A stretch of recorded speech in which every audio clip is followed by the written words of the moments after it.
Hey you guys, so today I'm doing a whole bunch of things in the garden because I'm actually leaving. You know how this goes, you get your garden looking pretty good and then in the middle of the summer you want to actually leave for a little bit, maybe go on a little vacation, maybe have a work trip. And when you come back, it's a disaster. So since I leave every year for about a week in summer, I have developed a little bit of a strategy to minimize the damage when I get back.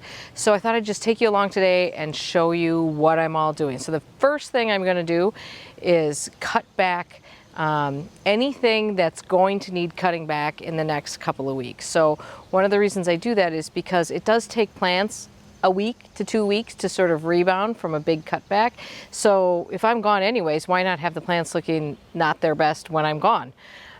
So that's the first thing I'm going to be doing, and we're going to start with the chive hedge in the circle garden. So actually the chives themselves are not looking so bad, but these the flowers are all spent and chives will reseed if you get them. So at the very least I would have to deadhead them, but you can see that there's some sort of yellow bits starting and a few dead ones. So it's just easier to just cut the whole thing back and refresh the whole thing and it'll come back in no time.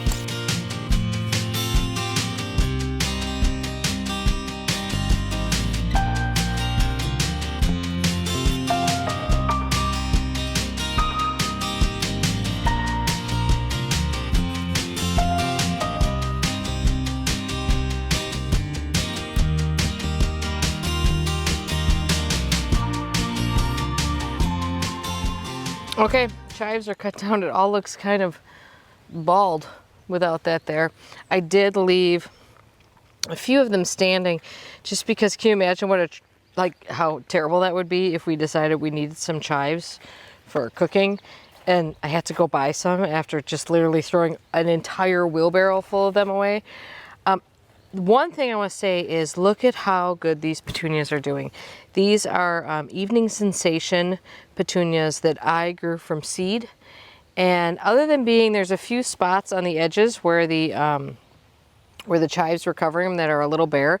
Otherwise, they are looking great. I am going to sprinkle some rabbit repellent around here because I do believe that the chives help keep the rabbits out. Not that we have a ton. Also, you should know that I smell like one giant chive right now. Okay, this is done. Let's go see what else we can cut back. So over here we've got Walker's Low, I think, Nepeta. We've got, I think, Johnson Blue geranium, which just started blooming, but it's freaking everywhere and it's such a mess. So I'm going to cut back all of that stuff. The geranium, I don't know if I'll get it to rebloom, but it will definitely regrow new foliage, which it needs. And I'm going to put a cage around it or something because it just got sprawly and terrible. Even though what's really sad is that, I mean, look how pretty it looks in there. It's almost the same color as the Nepeta and it's so pretty, but whatever, I can't handle how floppy and messy this is. So we'll get a head start on making it look fresh and good again by cutting all of this back.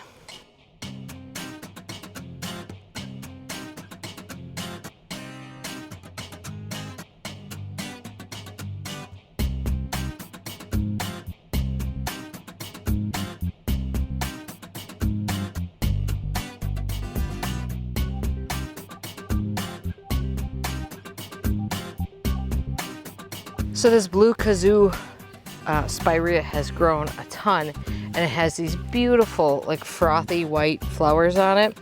And some of them you can see are starting to go, but normally I would prune this back pretty hard soon, but I just don't feel right cutting those flowers off because this thing is covered in bees and butterflies and all sorts of pollinators all the time. So I think I'm going to leave that until I get home. It's not like it's going to rebloom anyways, so I'll just let that stay a little ragged and cut that back when I get back.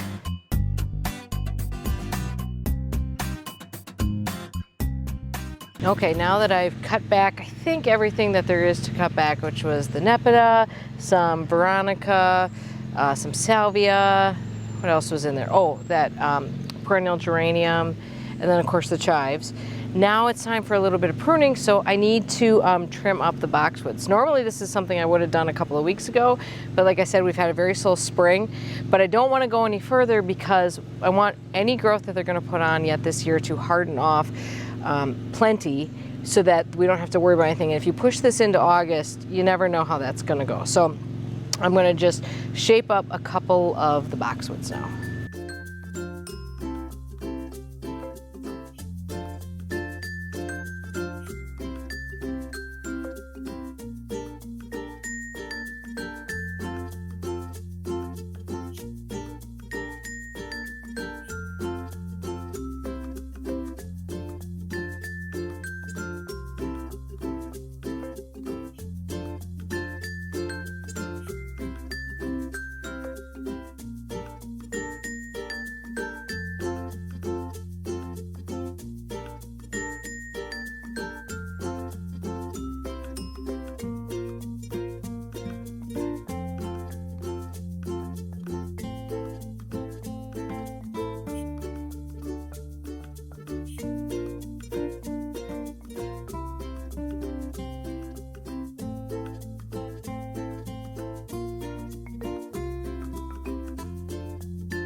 Okay, so now I've gotten the main boxwoods, but there is these boxwoods in front of the vegetable garden. So the goal here is that I want to do like a cloud pruned hedge at some point. So they'll all grow together, but they'll all be sort of balls, individual balls of varying sizes.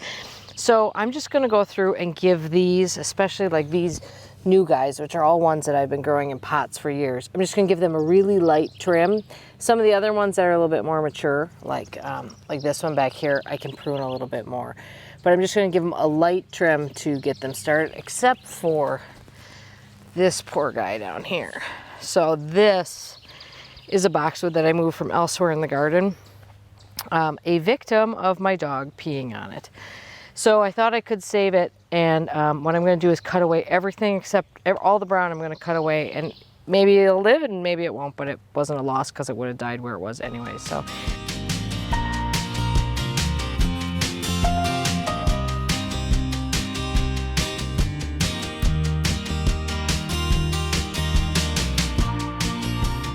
Okay, stuff chopped down, boxwoods trimmed. Next, I'm just going to do, since I'm over here, I'm going to do this really quick. I'm going to make some fertilizer. So I know this looks like a big weedy area, which it is, but growing under here, if you look at the very thick leaf flower here, this is all comfrey. And comfrey is persistent, so you want to be careful where you plant it, but very, very handy. And I am going to cut all this down. It'll grow back right away. I'm going to cut all this down, strip the leaves, throw them in a bucket and cover it up with water.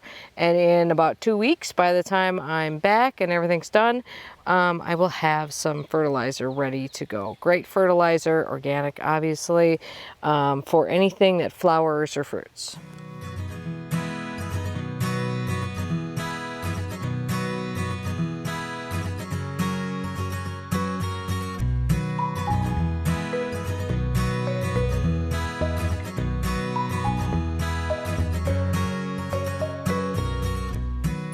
Okay, so I moved the bucket, which is just packed full of leaves, over here because it's gonna stink real bad.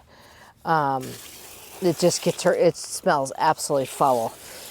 And what I should really do is go find a cover for this, to cover this up so that this doesn't become a mosquito haven. But anyways, then I just fill it up with water and let it brew and get stinky and turn into great stuff for my garden. Once this is actually brewed, you can water it down quite a bit too, so it sort of becomes a concentrate, and then you mix it with water. Oh, and it's great in the compost too. That's why I put the stems in the compost. That makes excellent compost. Okay, so I think that's the big things that I need to do. The only other things I need to do right before I walk out the door are fertilize all my annual containers and my annuals in the ground. I use an organic fertilizer for those. Once before I go, just because I don't want to have my house sitter have to worry about fertilizing stuff. All I ask her to do is water my containers. And then the very last thing is apply some deer repellent, which I put on regularly. I use deer repellent regularly, so I just have to make sure that that's set, and that should last no problem, even if we get some rain, for about a week while I'm gone, so that should not be an issue. Then my last tip is we have a fabulous house sitter. She does an amazing job taking care of our animals, which is the main reason why she's here.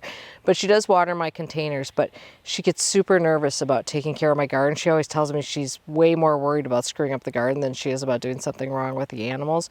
So what I do for her is I actually make a series of videos for her, and I walk around and I show her which containers which, and then I leave her notes about what she needs to do with that container. And I will actually time out how long I water a pot, because you know on your own pots how long you have to water that in order for that to be properly watered. But it's very hard for somebody who doesn't know much about gardening to know what to do. So I actually time out 1 minute, water this pot for 1 minute or a minute and a half or whatever it is. And then she follows that exactly. She sets a timer and does that. And that way she knows she's watering enough. I know we're covered. I won't water anything in the ground unless it gets really dry here. Everything should be good to go. I will give like the stuff that I cut back a little bit of water. We got some rain coming. But that's it. And then I should be good to go, and we'll see what this garden looks like when I get back. So I hope you get a chance to enjoy a little bit of vacation away from your garden maybe, but I hope you're having a good day in your garden too. So we will catch you soon. Bye. Hey you guys, it's Erin.